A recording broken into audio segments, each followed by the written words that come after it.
I guess if the old saying that there's no such thing as bad publicity existed in the past, right?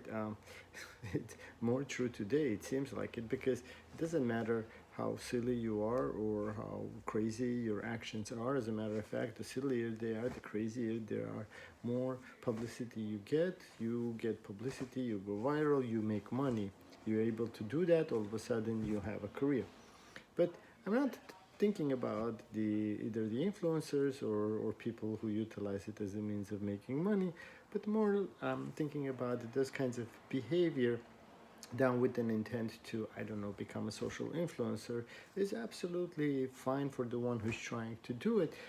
But what is problematic is that when you normalize that kind of a behavior, which it should be, I mean, if somebody wants to do something outrageous and other people want to watch that person do something outrageous, and in the meanwhile somebody makes money, bless their hearts, go do it. But that silliness and that attention being captured is translated and transferred into people behaving in the ways that normal people probably ought not to behave. Like, for example, our politicians, they feel completely normal trying to speak to one another as if they are about to call each other out on a duel. And our politicians used to fight in duels, and that was probably not something that was a good thing. It changed. We were able to introduce civility, we were able to introduce discourse, we were able to introduce means and ways to make sure that people don't act like children, because there's a difference between an adult behavior and a childish behavior.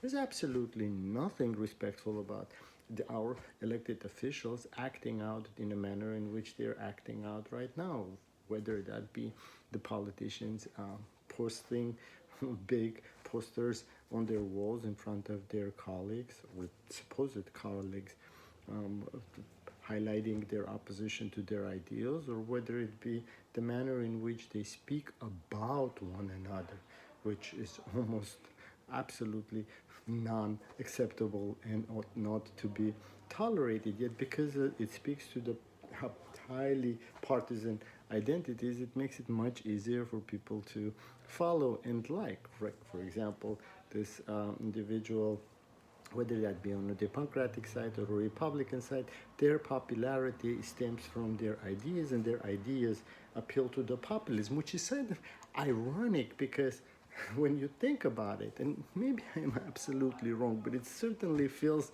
like that. The Democratic dislike of the populism of Donald Trump is exactly the same type of a populism that allows certain people on the Democratic Party to be popular. In other words, the big statements, the Instagram and Facebook and YouTube savvy young Congress people who are utilizing it effectively in order to get their voice out there. I am all happy about all of them getting their voices out there, but what I'm not happy about is that nothing is getting done. What we're getting is a bunch of stars. What we're getting is people making lots of money. What we're getting is lots of conversation about lots of issues.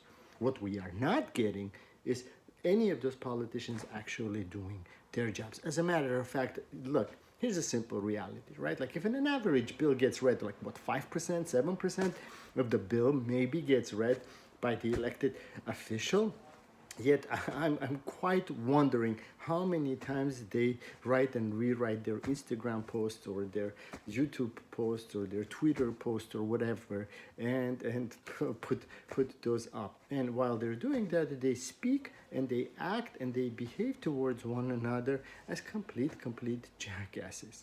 I simply cannot comprehend why this is become normalized to a point where that's the behavior that is expected. As a matter of fact, the more asinine you are, the more crude you are, the more rough you are, the more what's the term, firebrandish you are, the more popular you become, and therefore you guarantee yourself a secure position in your party.